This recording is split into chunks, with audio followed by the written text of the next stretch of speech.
My name is Javon Gord. I am a video game researcher by training and also a newly minted department head, along with my friend Alex Morowski as well. And so we are in particularly the panels and mages department heads now, which means that most of the program that you see here, we had some hands in it. So that means getting my talk in here was easy this year. But this is just a call to action for real, in which if you have an idea that you ever thought about doing, a kind of panel idea, a topic or something like that, please submit. I want to see a fuller, more in-depth range of different perspectives out there, but we cannot put that in the program unless if it doesn't exist to us. Does that make sense? So therefore, the program reflects what we get. Does that also make sense? Right? So if there's something that you say, we want this kind of topic, we want these kinds of narratives to be out there, then it will have to be on you to submit it. Does that make sense? And feel free to, of course, email me or tweet at me and to see how we can broker that for you, okay? I cannot guarantee anything, right? But at least we will give you a shot. Is that fair? Yeah. All right, fantastic. Are you all ready to hear whatever the hell I have to say? Because I don't know what I'm doing up here, so let's just go for it. So, of course, so welcome to the State of Blackness in eSports. So again, thank you for all being here. Okay, so before I get started, I first want to dedicate this talk to one of my closest friends and colleagues, Dr. Oscar Lemus. He passed away in September of 2021. And him and I, along with a few of us in the audience as well, went to graduate school together.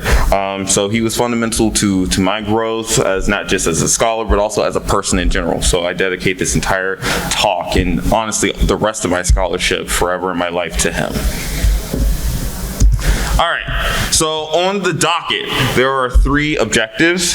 I will share how I got interested in the topic and the direction it led me. I will share some preliminary findings from the study, and we'll end with some questions to consider to continue the work further. So, FYI, this talk is like 25 minutes of me talking at you, and the rest of it will be a nice open Q&A session because this work is still ongoing. But the reason I do this is to make sure that whatever the research is leading me to is kind of reflective of what the community feels. Because sometimes, well, not sometimes, there's a good portion of the times in the academy where the researcher may not reflect the ideas of the community members. Does that make sense? All right. So, every year I challenge myself by applying to conferences with a topic. Mind you, these topics do not come to fruition until it's accepted. So it forces me to embark on a new sense of what people could be potentially thinking about, or even what I'm thinking about. So I said to myself one day, I was like, yeah, I want to talk about esports and blackness. And then later on, it got accepted at a con last year. And so I was like, I guess I got to talk about esports and blackness now. So I started on that. So for multiple nights, I sat in my gaming chair on my bed, drove my car, and went to a lot of Smoothie King. And thinking about and pondering about the relationship between esports and blackness. It was not until I had a conversation with my friend, Dr. Ben Jalen from Rose Holman, that the idea came to me. So such a title as the State of Blackness in esports may suggest a definite ruling, right? But the current reality of affairs related to black folks within competitive gaming. This conversation is not that. If anything, this is an attempt to gain some understanding or foothold into the intersections of race, gender, and esports with a focus on black folks who play video games competitively. Does this make sense? I used to teach also, so that will probably come out. All right? You say, oh yeah. So this title deserves a big asterisk, okay? So On June 18th, 2022, I Googled black female esports player. I clicked on images and saw a handful of images showing black women. Also, there were images of women who appeared to be of Eastern Asian descent, white women, and images of men. Upon closer examination of the titles of some of these images, the Google algorithm quickly ran out of showing black female esports players as one whole search term. The algorithm then scraped together images that simply had any of those terms together, so female and player, woman and esports, even black and athlete. Curiosity spiked and I proceeded to see where the algorithmic rabbit hole went. I typed in black athlete esports player. Overwhelmingly, most of the images showed a male. The images range from a single image of Dominic Sonic Fox McLean. This is interesting in and of itself because of the many tournaments and media coverage Sonic Fox has done as a prominent fighting game player. I then took out the words athlete and player, and then the images shifted to a series of pictures highlighting gaming teams and electronics that had the word black in the name, and a couple of images black men who appear to be engaging in some kind of gameplay. I did a series of combinations of using words black, esports, player, and woman. So after about 30 minutes of reviewing search terms and the associated images, I learned a few things. There are black women who compete competitively in esports, although the images repeatedly show two women. Janelle Cuddlecore Carter, who plays Tekken, a popular fighting game for Equinox Esports, and J.N. Lopez, who's known as the CEO and founder of Black Girl Gamers, which is based out of the UK. Second, images of black women esports players dwindle significantly after the first 8 to 9 images. Lastly, a man will appear in every search result except when you remove esports out of the search query. So in this cursory examination of results, I began to think, are there really that few black women in esports? Is this algorithmic bias? If this is what Google can sample, then what are the data points? Actually, how many black folks are in competitive gaming teams in general? Before those questions can be addressed, we must establish an understanding of the contemporary understanding of esports. Now, for the sake of brevity, Statistica, which is a market and consumer data aggregation company, defines esports as being characterized by regional or international video gaming events in which professional and amateur players compete against each other. However, along with this definition, there are labor, legal, technological aspects scholars have addressed as integral to the creation and proliferation of this burgeoning industry. Are you with me so far? I'm saying a lot of things, okay? Okay, so according to my friend, who I know this friend. Sorry, there we go. So according to Fletcher, players are part of a kind of labor in which they are producers of content, which include, but not limited to, streaming, writing, and of course, playing games for profit. T.L. Taylor foregrounds this idea of the relationship between labor and the law. Taylor asserts, given esports players do not, at the time of this research, have agents who are doing the work of navigating various institutional opportunities and thickets, the best professional players are not only working on perfecting their play, they are often acting as their own managers. So what that means is you have very young people basically getting a lot of money. What do you do as a 16-year-old who gets their first million? You see what I'm saying? But what are the other legal implications behind that? Does that make sense? Taylor mentions how young players are put into a new kind of environment requiring not just social and gaming savviness, but a competency of making decisions which could be their first paid job. This is further complicated for players who are joining teams outside their respective country due to visa issues. Among challenges of figuring out one's financial investments, competitive gaming requires the equipment and time in which Taylor and Kulula and Winter both view as professional professionalization of a leisure activity. Kulula and Winter highlights how players conceive their own gaming aptitude via the technological infrastructure around them. Several collegiate esports informants mentioned server locations. Thus, the closer a player is to a server, the more responsive, less delay the gaming experience becomes. However, where a company puts their server, such as Chicago, players in Hawaii would probably be at a major disadvantage due to issues of server connectivity, in which one's ping is super high, which is a major disadvantage, if not possible, to play. So labor, legal implications, and technological infrastructure are key to unpacking and understanding the complexity and growth of the esports industry. However, if there is such growth and opportunity for players, then surely black folks have a foothold somewhere. Latoya Peterson inquires about the same question in her 2018 article, Why Aren't More Black Kids Going Pro Esports? Peterson asserts that there is a huge disparity between black pro players from their white and Asian counterparts. Peterson states, this divide isn't sacrosanct. Clearly, there are black and Latino players who have found their home in PC-based esports and white and Asian players who prefer joysticks to mouse clicks. But the prevalence of the divide should give any fan of esports pause. As we create this new world, what exactly are we building? In order to address this inquiry, I thought it'd be best to figure out numerically how many black people are in esports teams.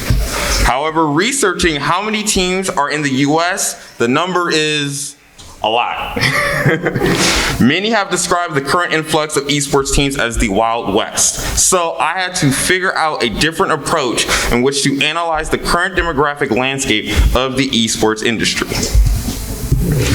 The esports teams examined are based on the Forbes, the most valuable esports companies, in this Forbes article, which explains their methodology and gather information from Newzoo, which is a financial data aggregation company that focuses on the games and technology industries. Racial classifications are based on the U.S. Census classifications. It's not the best, but I try my, okay, I try. Okay, don't sue me. Okay, I tried. Okay, so this is my method.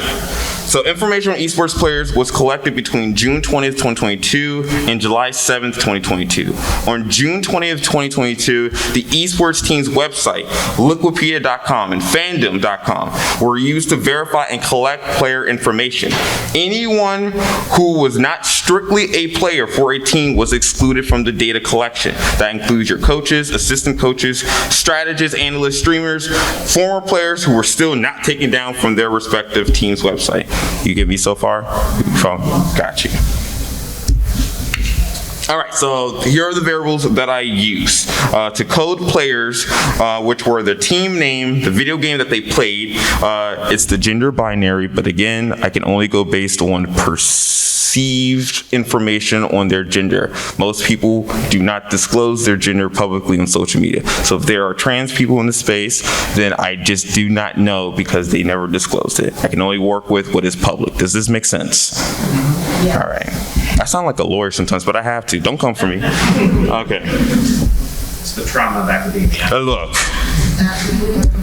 All right. So the top 10 teams with the most valued, starting at the top, is 100 Thieves, TSM, TSM FTX before they went under.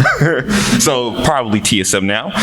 So TSM, Team Liquid, FaZe Clan, Cloud9, G2 Esports, Fnatic, Gen G, NRG, and T1. 473 players were coded, right? I did this by myself, people. Well, mostly by myself. All right, and out of all those teams, here are the 31 video games that across these 10 teams, okay? So some teams do play like the same kind of thing, but you will see on this list, there's a variety of other games that one team or a few teams actually play. So I just noted down every single game that these players end up playing. Some also play multiple games at the same time. Certain esports teams have one person to one game. Sometimes it's one person, 3 games that they play. Does this make sense?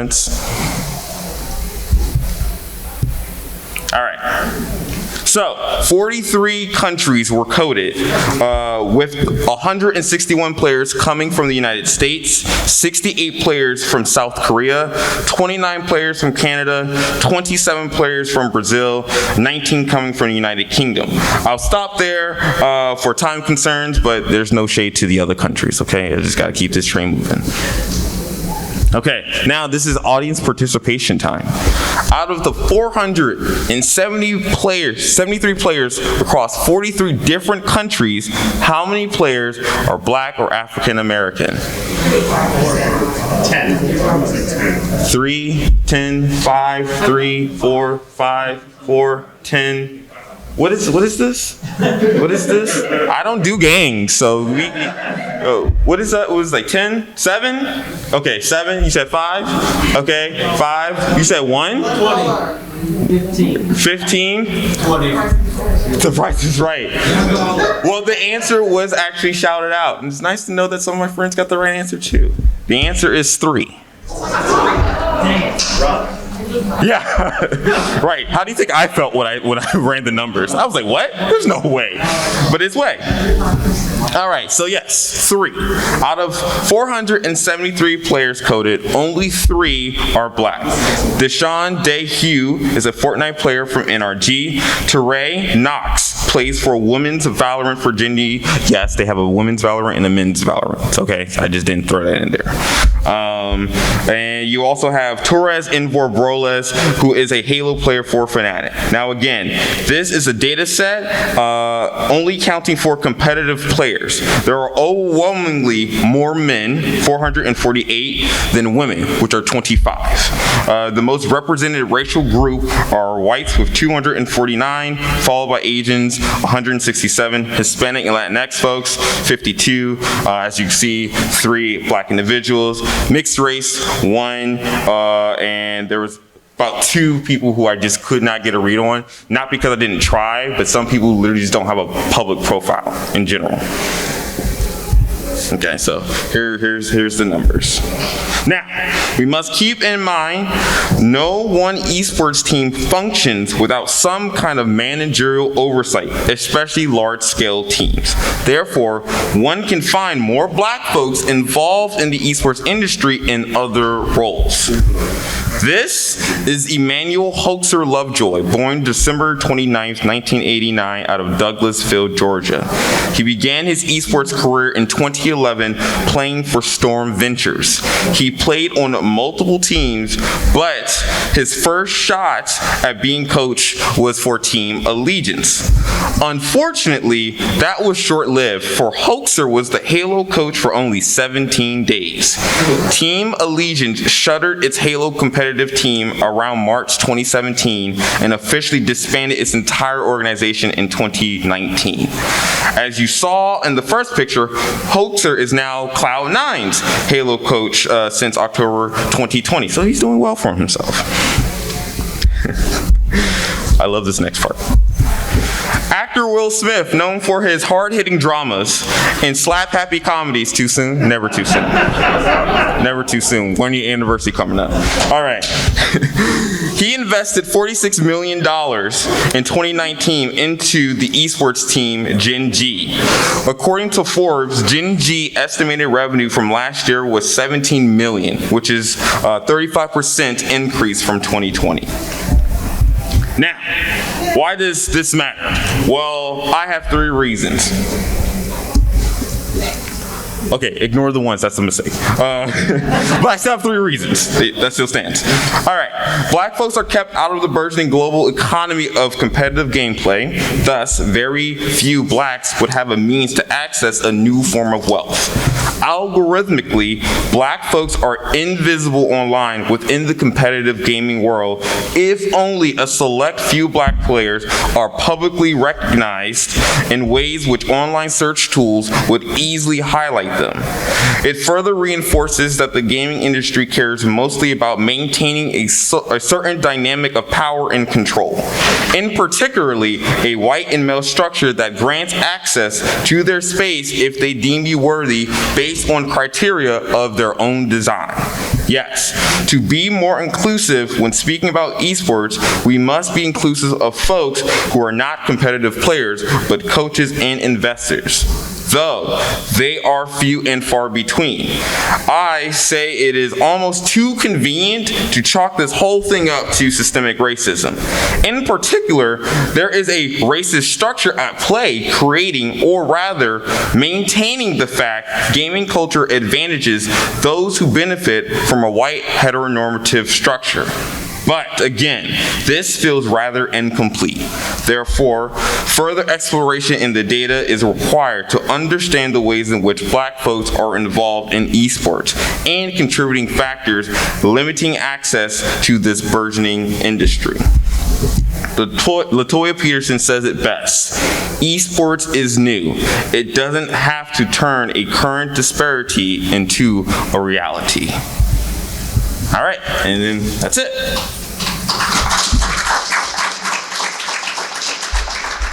I told you this talk was kind of short, but again, it's short because the research is still ongoing and new, but I wanted to hear from you all, your thoughts and aspects. Now, to preface this, if you have a question, please make sure it is one question, okay? And do not answer each other's questions. Does this make sense? All right, cool beans. Okay, you first. Yep. Okay. I had a question mostly in regards to the fighting game community. The fighting game community obviously has a very different viewpoint on a lot of these situations. My question, I know you just said one, but it's two-pronged, so it's like it's either or. Did you not include the fighting game community because you know that there's a distinctive difference and it's more grassroots than it is corporate? Or did you just not take that into account in your definition of esports in the first place? Either of which is fine, I'm not upsetting you, I'm just curious. Okay, so let me preface this. In graduate school, I studied the fighting game community for a number of years. So again, this particular work actually would account in for fighting games, but a couple of things. A, esports team. Two, I had to do a systematic approach to it, right? So a systematic approach meant I need to find out actually who made the most money, like who's most valuable. That came from the Forbes list. You see what I'm saying?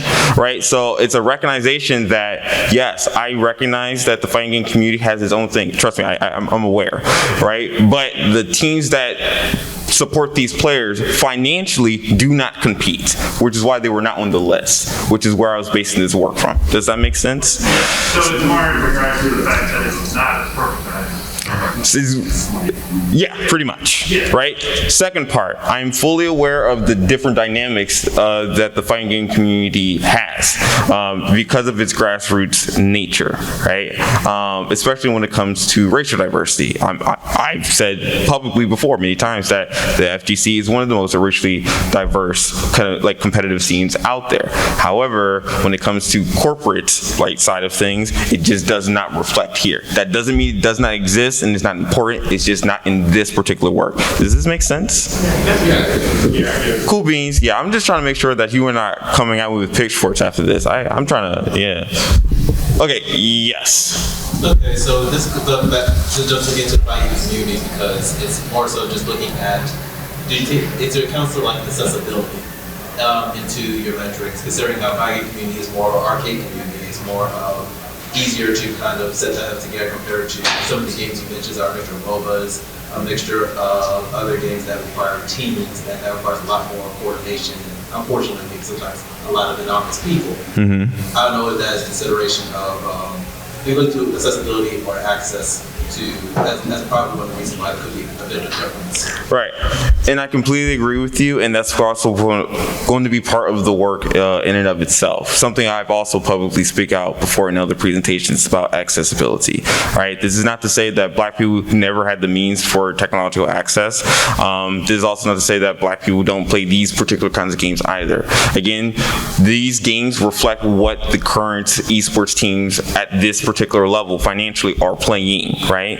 Now, when it comes to the fighting game community in particularly, yes, I recognize that because there are certain games that I won't say quote unquote black people play a lot more, but there are black people who play those games, right? That could be a part of that narrative, and it will be a part of the narrative once I write that up. So it's going to be a part of the overall research as I continue forward.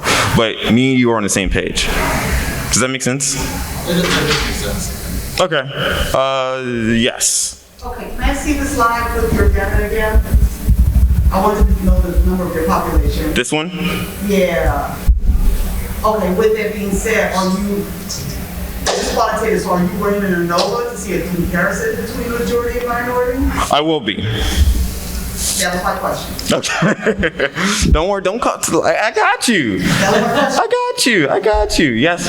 Yeah, I got you. Just trust me. This is just because I wanted to see what it was in terms of just like simple like data aggregation, right? The more fun stuff, honestly, for me, will be your enable test, your 2 sample T tests and all that stuff coming down the line. Because yes, we have to make sure that there is what we think that we're seeing is what we're seeing, right? And numbers help us along the way. They are not full truth, right? But they help us gain understanding of what possibly is going on. So I got you. We all in there. We family. Sort of a follow-up to that, were these US-based companies or international companies? Because if it's like, say, a South Korean-based company, South Korea is a very homogeneous nation.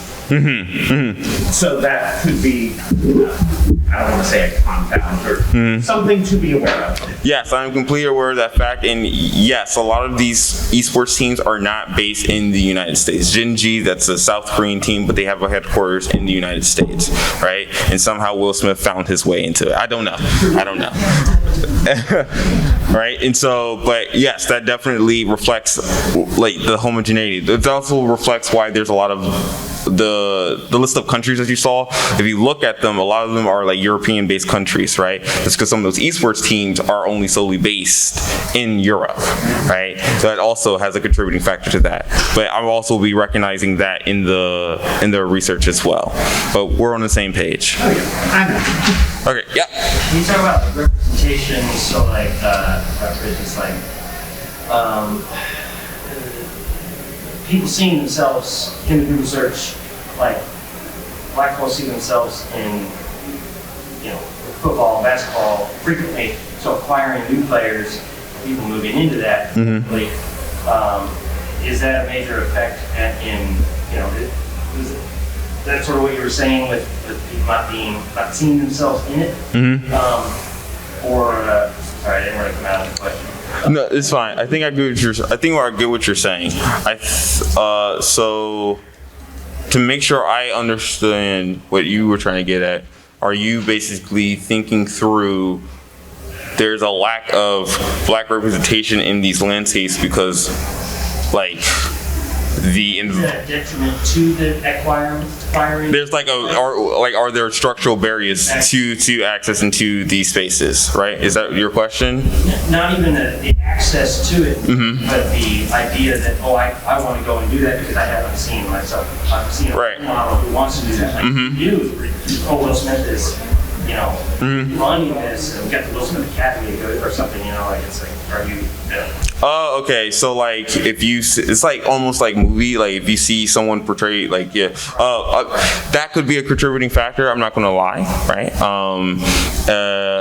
We see football everywhere, see basketball everywhere. That is also not by accident, as some early research has proven for me as well.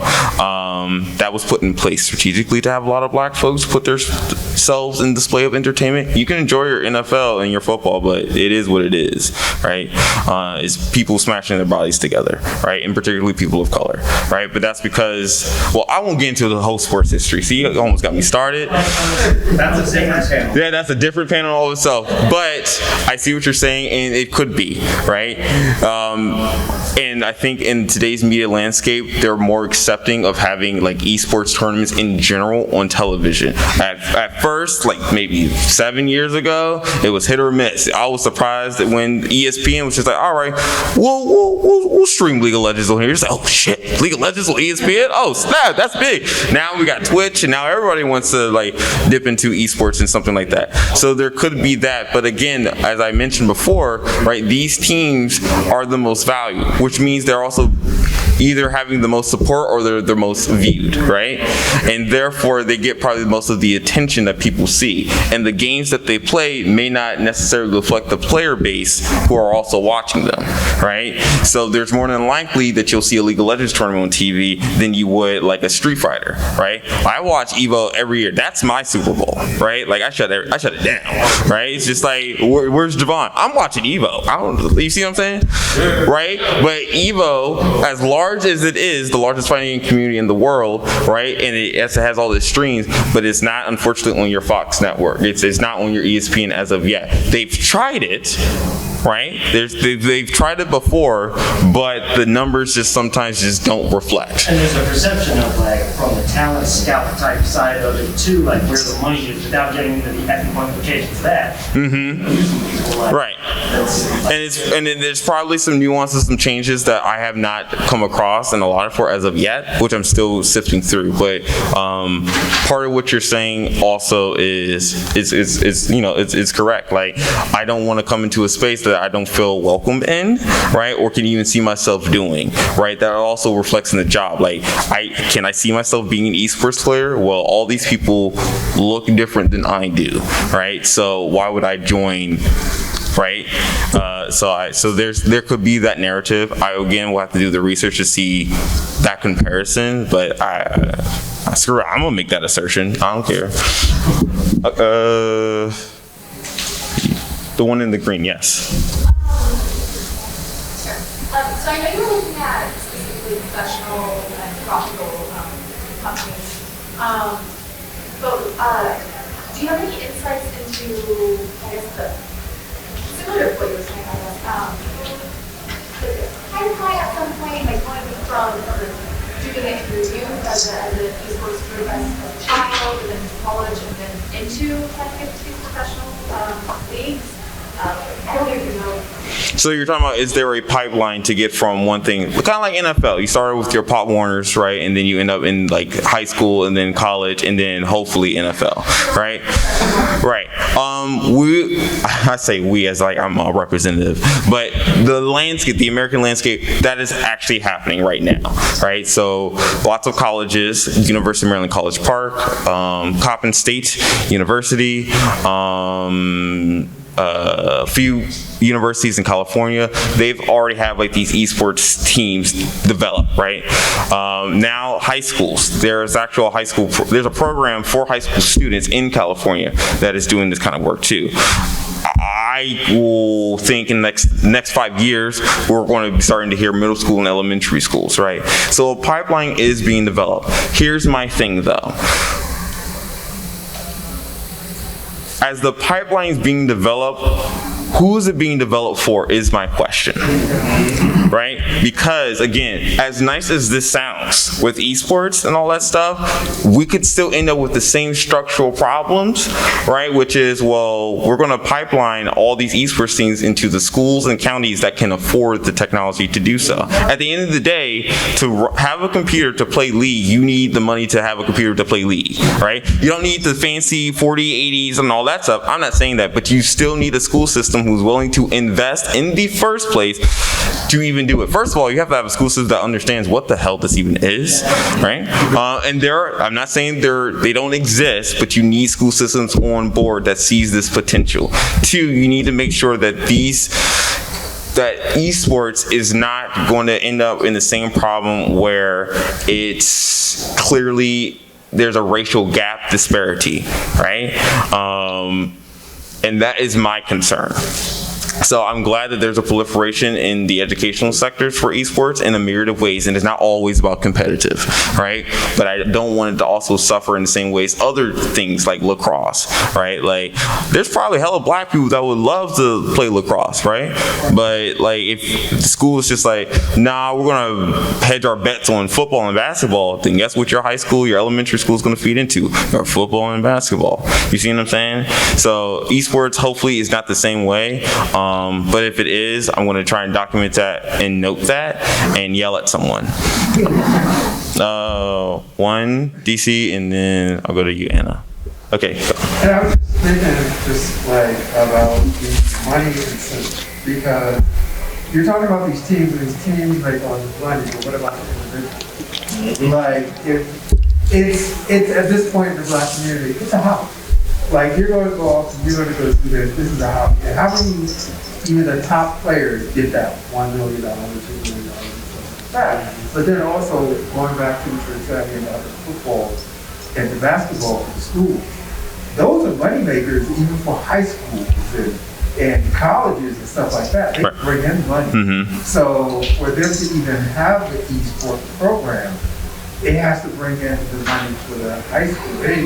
They're not doing anything out there to goodness in their heart. They need to make money. Right, of course. Of course. So what about the money incentive and also allowing that to be kind of distributed more so it's beyond just it's a hobby?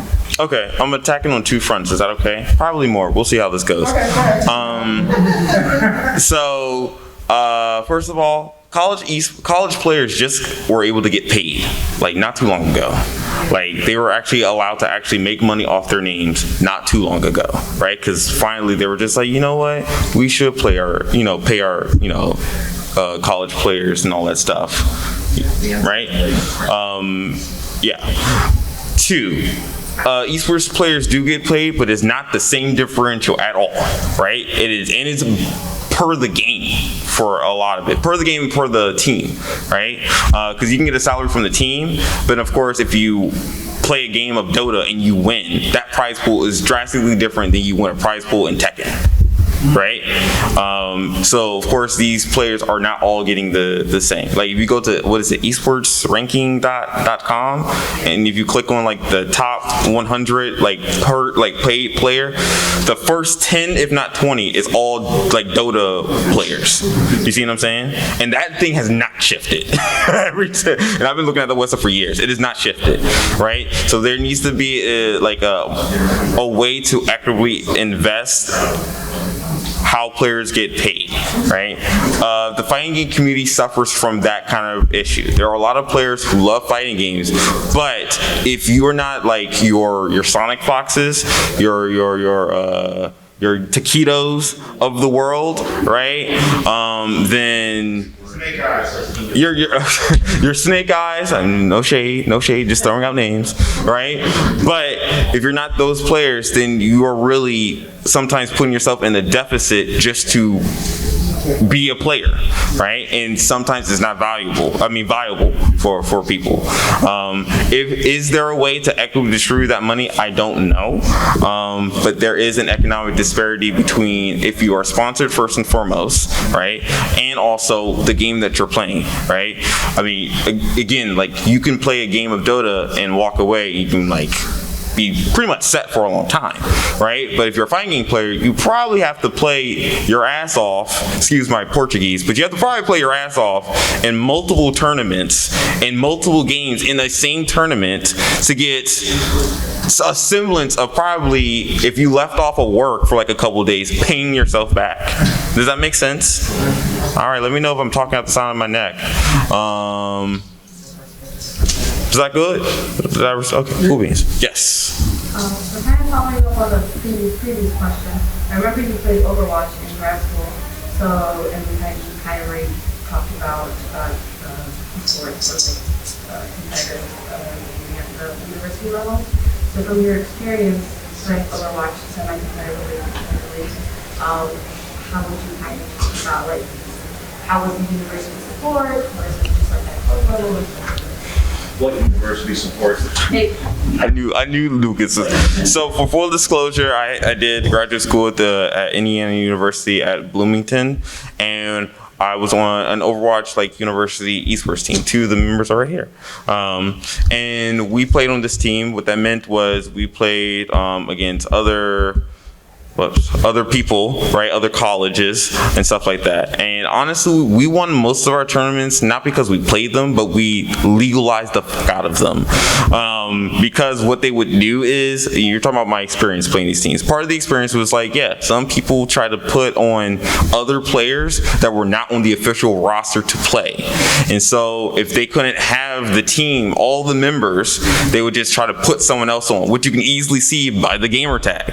And so we were like, hold up, that gamer tag is not on the list for any of your substitutions. We're not playing until we play against who's actually on this list. So we would contact the organizational head that oversaw the team, right? And then we'd let them know the issue, and then we would win by default. So yeah, we were pretty good.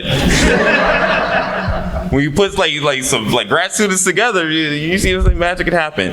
But what we also experienced was that the way that we engage in competitive play could be a little different in behavior. I remember we had one experience which we presented at Chicago, in which we had a very interesting experience of playing undergrads also at IU.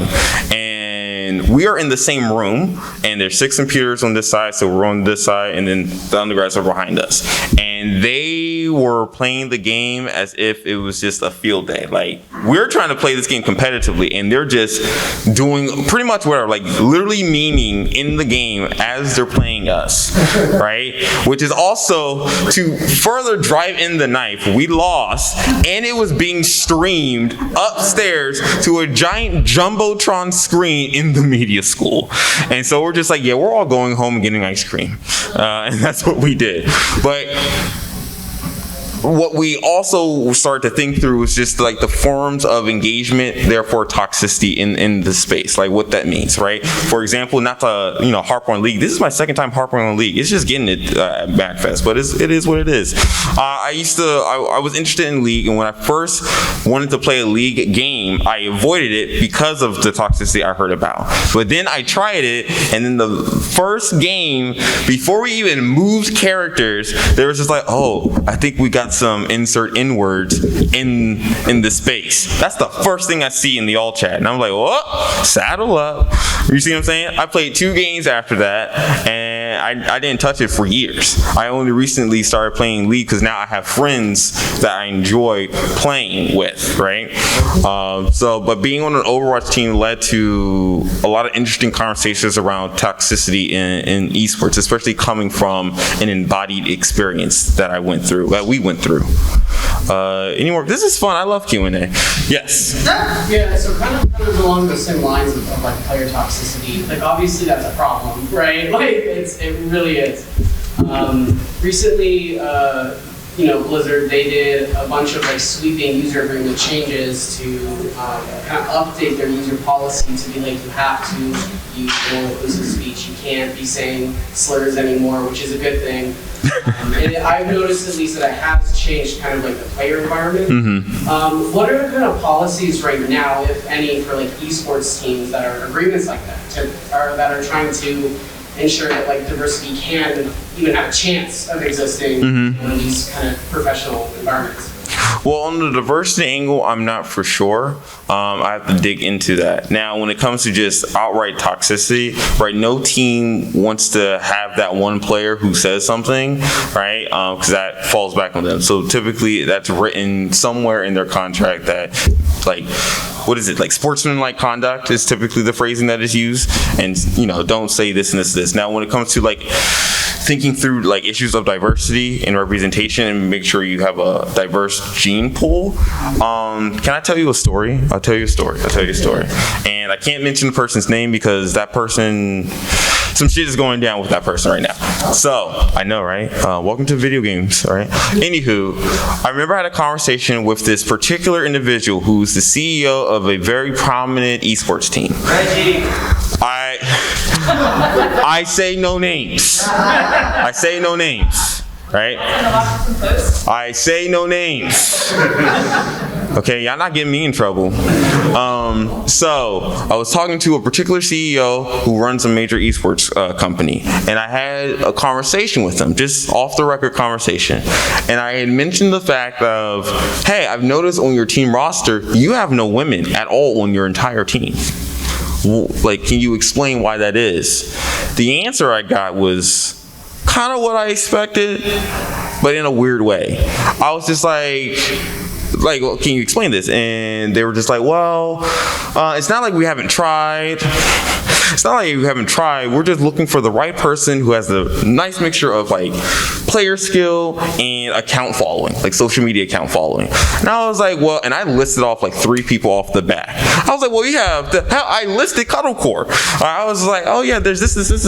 Well, yeah, but we're trying to, I was like, well, it sounds like you're trying to look for a female version of Sonic Fox. No, that's not true. However, this and this and this and this. And I was just like, sir, what are we talking about? So it was very interesting in the conversation of thinking through what that person was thinking through in terms of like running like a space. And it was clear to me that the focus was not about having representation of different players in the space. It's about, does that player have a following in and of themselves, right? Which basically translates, can they make me money, right? And do they have the player skill, which also translates to, can they make me money? And I was just surprised on the fact that both then equated to, can they make me money, and without saying it, are they also a man? Right? And so that really triggered me to think through the lens of leadership in that way, which makes me want to think deeper about what can I find out about the people who actually run these teams and see what they've said publicly, if they have ever publicly said anything about how they choose players. Because still today, the pipeline on how to get into one of these teams is not like you can go to like an open rank thing like that. Some may do that, but typically what happens is you play really, really well in something and you have your own following account and it explodes, and then someone just magically comes across and then you're just like, hey, you should try and do this and this and this. Or if you have a Twitch following, that's also a great way to get that. And again, some teams do have like these open casting calls to be on a team, but it's still kind of just like random in a lot of ways. But I'll be on the lookout to see if there's anything structurally, like written down black and white, about ensuring that their esports teams are racially, not just racially, but just diverse in several ways, right? Not just racially, because this is also beyond race too. 1 and then 2. Yes. I have a question about, in regards especially to like Twitch streaming and follower accounts and stuff like that. I assume it's outside of the scope of your research to involve algorithms, because there's a lot of discussion in certain online spaces about whether Black people in particular have difficulty with algorithms, perhaps shadow bans, stuff like that. The answer is yes, but continue. I assume that that's outside of the scope of the paper as it is currently.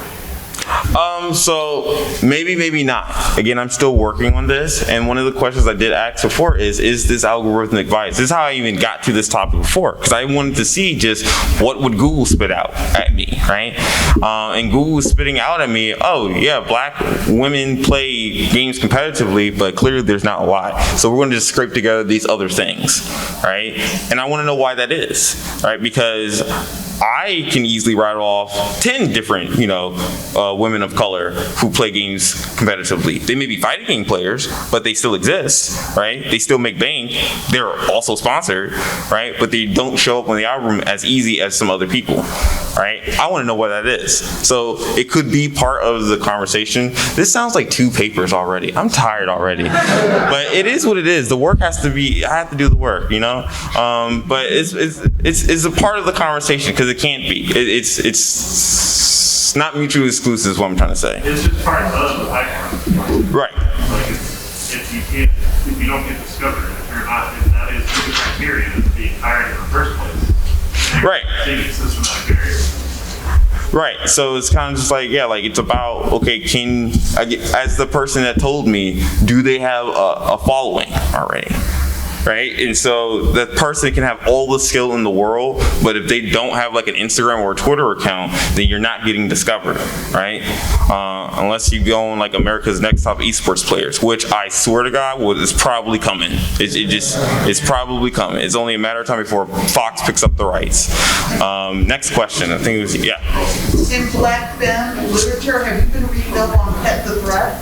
Pet the Threat, can you inform me? Basically, African-American women are delegated to certain professions because of historical factors. Mm-hmm. Once they reach to an esteem where they're educated to platforms or spaces that they're not traditionally relegated to as Black women, Mm-hmm. they become a threat, and then forces that be pull them back or pull them to the side or make them invisible. Mm-hmm. This is a relative, even though it's new, lots of it reads not Black woman. Or Mhm. traditional Black woman. Mhm. This is a phenomenon being written to called pet Mm-hmm. to threat. So I just want to ask that question. If you have read to it, because it made some. Me and you should talk after this. Good. Me and you should talk after this. You want to work on this with me? Absolutely. All right, say less. We're now co-authors. Say, what's my co-author's name? Huh? Yes. Wheeler Hall. Say that one more time for me. Wheeler. Okay. Okay, then there we go. University. Oh, yes, HU. Okay.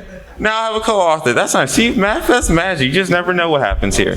All right, I have 9 more minutes, and so this is also a time where if you have other questions beyond just this scope of work, I've done work related to the fighting game community. I've done work related to representation of Blackness in video game trailers.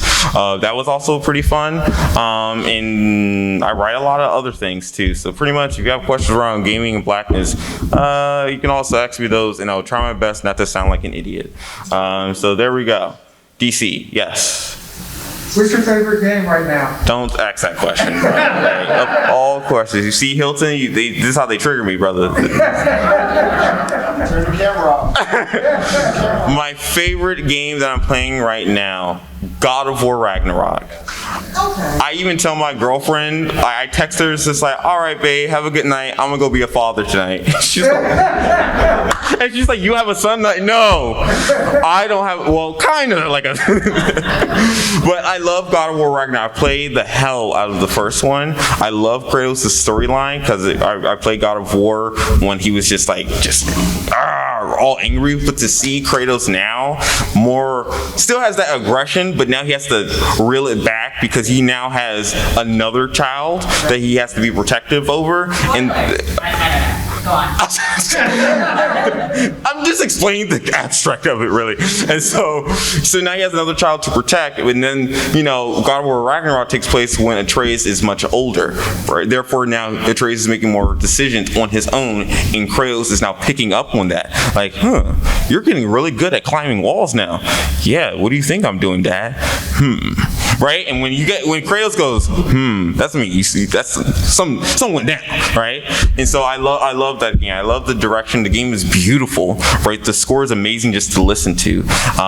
And yeah, I just love it. So that's my favorite game right now. What I'm looking towards is Forspoken, coming out for multiple reasons, not just because she's a Black woman, but yes, queen. But for that, I've also have the demo, and it's breaking my thumbs right now.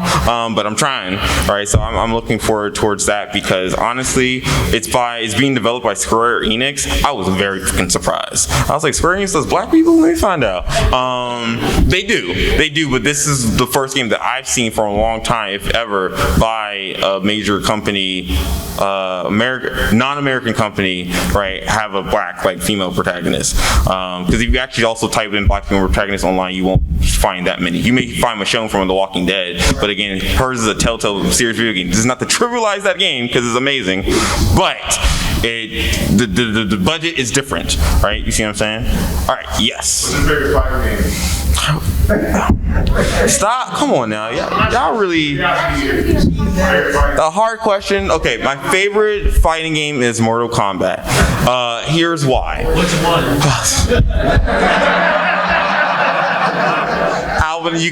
Alvin, you may now leave. You may now leave. Okay, I love all of Mortal Kombat. My favorite Mortal Kombat is between Deception. I know, right? Yeah, the Deception, and also I love Mortal Kombat 10. But I also have a soft spot for Mortal Kombat 11 because of the storyline. Now, granted, they went completely off the rails with some of the characters' developments. It was like, whole time, Sindel was not actually this. She was actually this. I was like, this makes no sense. You just destroyed her. But yeah, Mortal Kombat. Now, funny story. I was introduced to a fighting game in think of like a Dollar Tree, but they had like a little kid section, and it had like a PlayStation 2 there. And so as my mom was shopping around, I sat down, and they had Tekken. I think it was like Tekken 2 at the time. And I sat down, and this other kid sat down next to me. He's like, hey, you want to play? And I was like, sure. And so I'm playing this character. I think I picked King, because I was like, I want the one that has like a half animal guy. I want him. And so I played King, and I won the first match. And so the kid was just like, you want to play again? I was like, sure. He destroys me. I was just like, yo. Yes, I got hustle. Again, I was like 7 at the time, and he had to be 7 to 8 at the time. And yeah, he allowed me to win. And then I got destroyed, which turned me off on any 3D fighting games for many, many years. Now I have a soft spot for Tekken a little bit. I love watching people play. I don't play it myself, but I love watching people play. So yeah, my favorite fighting game franchise, I would say Mortal Kombat. Game itself is still between Deception and Mortal Kombat 10. Yes. Can you elaborate on this Dollar Tree store? So I don't know if it was a Dollar Tree. I just know, so I'm from Prince George's County, born and raised, PG all day. And so there was one, I also attended Potomac High School, and there was a McDonald's across the street, and then behind that was not a Dollar Tree, but some kind of like general store. And they had like a little area for kids to play, and had a TV and a PlayStation. I was like, this store is awesome. Mom, I will be here. She was like, say less. And so I sat down there, right? And I saw, okay, cool. And it was actually my first time playing a PlayStation 2, right? And so I was like, oh, I'm excited. And there's Tekken, fighting games. This was heaven to me. And then to be hustled by a 7 to 8-year-old, I was flabbergasted. And then I remember I walked back to my mom. She was like, are you okay? I was like, yes, I'm okay. I was not okay. I just didn't know how to explain how I just got hustled in a fighting game. And I thought because I picked the guy that has like half man, half jaguar, right? He's a wrestler. Right? I don't care. I thought I was going to win. I picked the biggest dude, and I got slapped. That wasn't fun. Okay, I got like 2 shakes of land cells, like 2 minutes. So, any other? We got here late. What's the paper you're working on? So, yeah, no problem. So, this is some new research that I'm doing on thinking through Black representation in eSports, and I'm still working on this. However, I am happy to announce on camera that I wrote a book chapter, and it is currently under review by Duke University Press. Thank you. It's my chapter is about Black joy. So I also say Black joy. So my chapter is about the ratio between Black joy and community building. Literally this. So I wrote a book chapter on it. It started here at MAGFest, I believe. Oh no, lies. It started at BlurCon first, and then I presented it here at MAGFest. And 2 years later, it's now a book chapter. So I'm happy to have that, and I also am happy to announce that I also have an article that hopefully makes an appearance sometime this year, related to, it's called Gamifying Blackness. It's also a talk that I given here before and also at BlurCon. And Gamifying Blackness is literally talking about the way in which Black representation is in virtual spaces, so like digital spaces like the game itself, and also being Black embodied within gaming culture. So hopefully those 2 things would be out, and one of them you can actually hopefully buy in an actual store, and the other one you would read online and hopefully publicly for free. If it's not, I will make it publicly for free. Yeah, true. Email out. Follow me on Twitter and Instagram, and follow my TikTok. Okay, I have one more quick question. One more time. more minute for another quick question. Yes. Okay, so I run an online community around a video game randomizer.